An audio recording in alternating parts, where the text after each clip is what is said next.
দেশের তৈরি পোশাক শিল্প থেকে রপ্তানি আয়ের সিংহভাগ আসে, কিন্তু এই শিল্পের সংকট যেন কাটছেই না। শ্রমিক অসন্তোষ, জ্বালানি সংকট সহ নানা সমস্যায় ভুগছে দেশের তৈরি পোশাক শিল্প। সম্প্রতি এই তথ্য নিশ্চিত করেছে বাংলাদেশ পোশাক প্রস্তুতকারক ও রপ্তানিকারক সমিতি BGMEA। সংগঠনটি বলেছে, গত 6 মাসে এই খাতে 100 পোশাক কারখানা বন্ধ হয়েছে।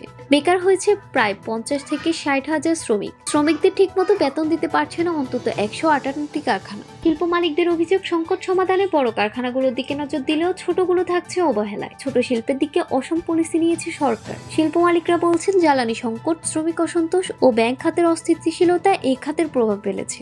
মিথিলা অ্যাপারেলসের চেয়ারম্যান আছার খান বলেন, সরকার যদি আমাদের নিরবিচ্ছিন্ন গ্যাস ও বিদ্যুৎ সরবরাহ করে তবে এই সংকট অনেক কমে যাবে। আমরা টিকে থাকতে পারবো। যদি এলপি গ্যাস দিয়ে আমাদের কারখানা চালাতে হয় তবে অনেক খরচ পড়বে।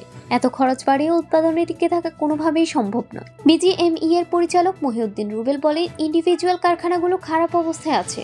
সার্বিকভাবে এই খাতের অবস্থা খুবই খারাপ। ঢাকা চট্টগ্রাম মিলে প্রায় 50 থেকে 60 হাজার শ্রমিক বেকার হয়েছে। 158 কারখানা বেতন দিতে পারছে না ঠিক মতো। তিনি বলেন, সংকট সমাধানে বড় কোম্পানিগুলো সরকারের নিয়ম মেনে সহায়তা পেলেও ছোট শিল্প উদ্যোক্তারা তা পাচ্ছে না। 9% বেতন বাড়ানো হলো, আমরা সবাই মিলে সাইনের পরে শ্রমিক অসন্তোষ কমছে না।